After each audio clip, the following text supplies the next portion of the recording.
എത്ര പറഞ്ഞാലും കുഞ്ഞാലിക്ക് കേൾക്കത്തില്ല. എന്താ പുതിയ ഷർട്ടുകളിടാത്തെ? മധു കാക്കി ഉടുപ്പിടുന്നത് അവൻ പോലീസ് ഓഫീസർ ആയതുകൊണ്ട് എന്റെ ജോലിക്ക് പറ്റിയ വേഷം ഇതാണ്.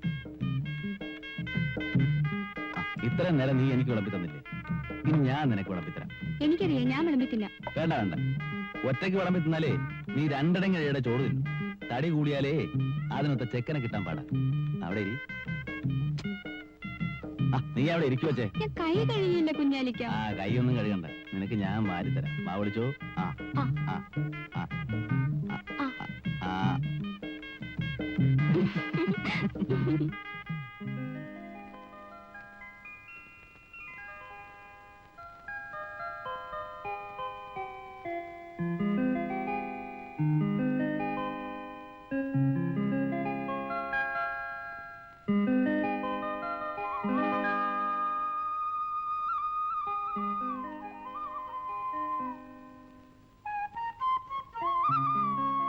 എന്താ ഇന്നലെ വീട്ടിൽ വന്നിട്ട് പെട്ടെന്ന് പോയി കളഞ്ഞത്?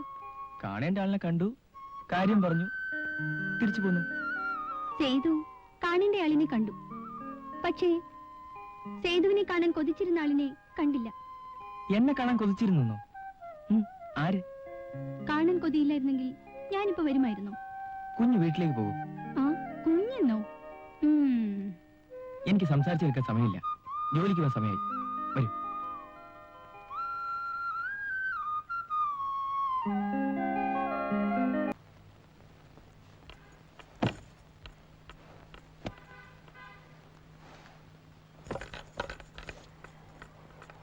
സേതു, ഒരേ വണ്ടിയുടെ രണ്ട് ചക്രങ്ങൾ തമ്മിൽ അഭിപ്രായ വ്യത്യാസം പാടില്ല.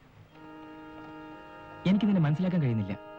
ഇത്രയും കാലം കൊണ്ട് എന്നെ മനസ്സിലാക്കാൻ കഴിയാത്ത നീ ഇത്ര പെട്ടെന്ന് നമ്മുടെ മുതലാളി എങ്ങനെ മനസ്സിലാക്കി? മുതലാളിയുമായി തൊഴിലാളി ഒരു നല്ല ബന്ധത്തിൽ തുടരുന്ന തെറ്റാണോ? തെറ്റ് നിന്റെ വിശ്വാസത്തിലാണ്, പ്രവൃത്തിയിലല്ല.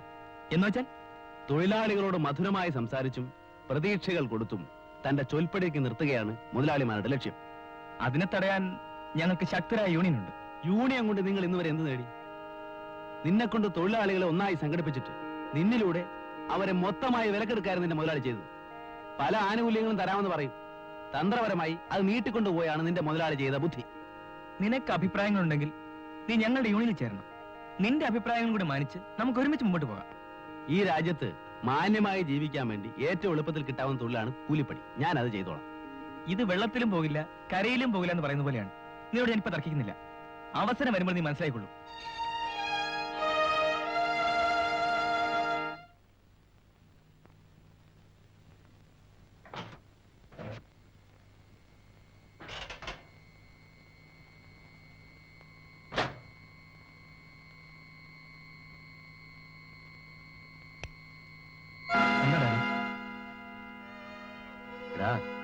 നീ ഇത് ചെയ്യുമെന്ന് എനിക്കറിയാമായിരുന്നു. മാന്യമായി ചോദിച്ചാൽ ഡാഡി തരില്ലെന്ന് എനിക്കറിയാം. എന്റെ ആവശ്യം പണമില്ലാതെ ഞാൻ കുഴയുകയാണ്. നീ ചോദിക്കുമ്പോൾ പണം വാരി തരാൻ എന്റെ നോട്ടെടുക്കുന്ന യന്ത്രമൊന്നുമില്ല. നീ കാരണം എനിക്ക് തലയുയർത്തി നടക്കാൻ വയ്യാതെ. ഡാഡി വളർന്നത് പാവപ്പെട്ട ചായക്കടക്കാരൻ രാമുവിന്റെ മകനായിട്ടാണ്. ഞാൻ ശേഖർ മുതലാളിയുടെ മകനാണ്. എനിക്ക് എന്റേതായ ചെലവുകളുണ്ട്.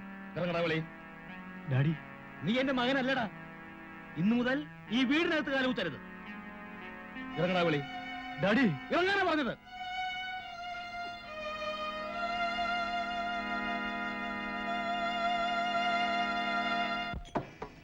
ഈ സത്യം പറ, ഹോട്ടൽ തന്നെയാണോ?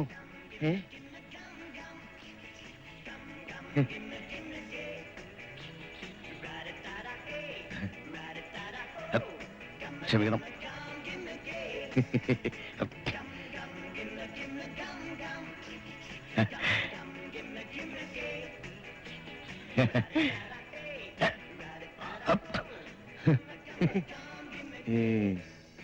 Good morning. നമസ്കാരം. ഇരിക്കണം. സാറിന് എന്താ വേണ്ടേ? കാപ്പി ഉണ്ടോ? ഉണ്ടല്ലോ. എന്താ വില? 2 രൂപ. 2 രൂപയോ? 2 രൂപയ്ക്ക് 4 കിലോ കത്തിരിക്ക വാങ്ങാം. 4 ദിവസം സാമ്പാർ വയ്ക്കാം. എനിക്കൊരു ഐസ്ക്രീം തിന്നണോ? ഐസ്ക്രീമാ? അതെല്ലാം ഒന്നും വേണ്ട.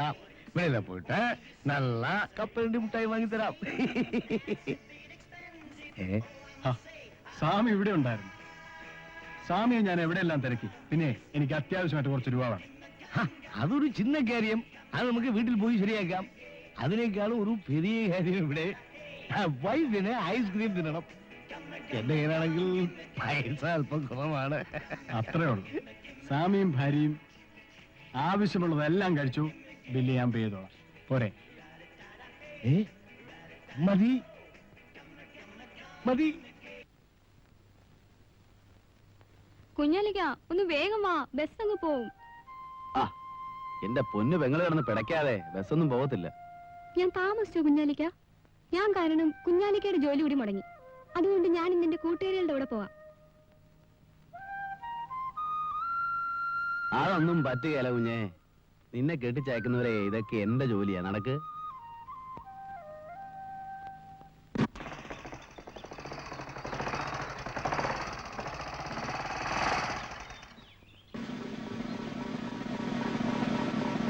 ആ മിസ്റ്റർ മധു വരൂ, നമുക്ക് അവിടെ നിന്ന് സംസാരിക്കാം.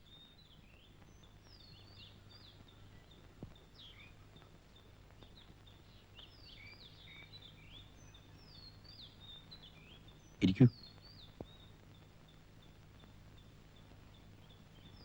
വളരെ പ്രധാനപ്പെട്ട ഒരു കാര്യം പറയാനാണ് മിസ്റ്റർ മധുവിനെ വിളിപ്പിച്ചത്. എന്താ സാർ? പുതിയ തലമുറയിലെ വളരെ സമർത്ഥനായ ഒരു ഉദ്യോഗസ്ഥനാണ് മിസ്റ്റർ മധു എന്ന് ചുരുങ്ങിയ കാലം കൊണ്ട് നിങ്ങൾ തെളിയിച്ചു കഴിഞ്ഞു. Thank you sir. Thank you very much. IG ഇന്നലെയും നിങ്ങളെപ്പറ്റി എന്നോട് സംസാരിച്ചു. ആ ബൈ ദ വേ മിസ്റ്റർ മധു, നഗരത്തിൽ വലിയൊരു കള്ളക്കടത്ത് സംഘം പ്രവർത്തിക്കുന്നുണ്ട്. തമിഴ്നാട്ടിൽ നിന്ന് വരുന്ന ലോറികളിലും കർണാടകത്തിലേക്ക് പോകുന്ന ലോറികളുമായാണ് പ്രധാനമായി സാധനങ്ങൾ കൈമാറുന്നത്. കുറ്റവാളികളുടെ ലിസ്റ്റും ഫോട്ടോകളും അടങ്ങുന്ന ആൽബം തമിഴ്നാട്ടിൽ നിന്നും കിട്ടാനുണ്ട്. കിട്ടിക്കഴിഞ്ഞാൽ വേണ്ടുന്ന നിർദ്ദേശങ്ങൾ ഞാൻ തരാം. Sir, I shall be faithful and sincere to my work. I have the best faith on you. Best of luck, Mr. Madhu. Okay.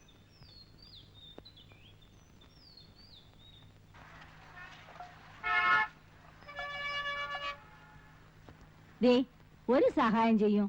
ഇത് എന്റെ മോന്റെ മേൽവിലാസ. ഇത് എവിടെയാന്ന് ഒന്ന് പറയോ? അറിഞ്ഞൂടല്ലോ, അയാളുടെ ചോദിച്ചാ പറഞ്ഞുതരും. ദേ എനിക്കൊരു ഉപകാരം ചെയ്യാമോ? ഞാൻ പട്ടണത്തിൽ ആദ്യമായിട്ട് വരിക. എന്റെ മോനെ കണ്ടുപിടിക്കാതെ എനിക്ക് തിരിച്ച് നാട്ടിൽ പോകാൻ പറ്റില്ല. ആരാ നിങ്ങളുടെ മോൻ? കഴിഞ്ഞ മാസം ഒഴിച്ച് എല്ലാ മാസവും അവൻ പണം അയക്കായിരുന്നു. ഉള്ളതെല്ലാം വിറ്റാണ് ഞാൻ അവനെ പഠിപ്പിച്ചത്. അവന്റെ അച്ഛൻ ഇപ്പൊ തളർവാദം പിടിച്ച് കിടക്കയില്ല. ഏതോ വലിയ ആഫീസിലാ അവന് ജോലി. അമ്മ വിഷമിക്കണ്ട, നമുക്ക് കണ്ടുപിടിക്കാം. വരൂ, അങ്ങോട്ട് പോവാം.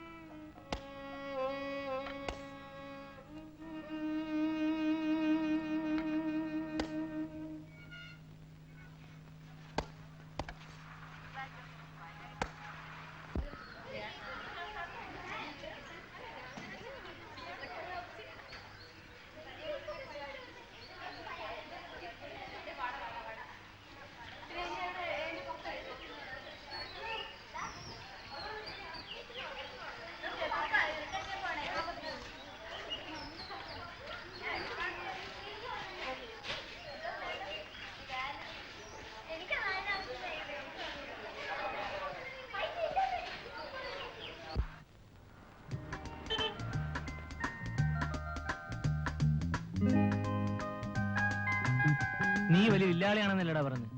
ചുണയുണ്ടെങ്കിൽ അവളെ ഒന്ന് വളച്ചെടുക്കാം. ഞങ്ങൾ കുറെ ശ്രമിച്ചു നോക്കിയതാ. ഡേ, ഏത് ഉർവശിയാണേലും അവക്ക് ഞാൻ മതി. നോക്കൂ. All the best. Thank U.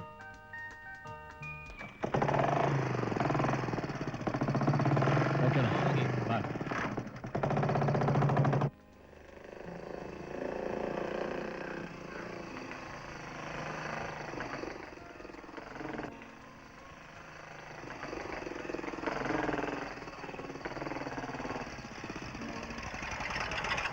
Hello, ഇന്ന് ബസ്സിലെന്ന് തോന്നുന്നു. ഒറ്റയ്ക്ക് നിന്നാ പറ്റില്ല, ഞാൻ വീട്ടിൽ വിട്ടേക്കാം. ഷാജിക്ക് എന്താ എന്റെ കാര്യത്തിൽ ഇത്ര ഉത്കണ്ഠ? സഹപാഠികളായതുകൊണ്ട് ചോദിച്ചു പോയതാ. സഹപാഠികളൊക്കെ ക്ലാസ്സിൽ, ബസ്സൊക്കെ പണിമുടക്കാണെങ്കിൽ ഞാൻ നടന്നു പോയിക്കോളാം. ശാന്തിക്ക് വിരോധമില്ലെങ്കിൽ ഞാൻ വീട്ടിൽ കൊണ്ടുവിടാം.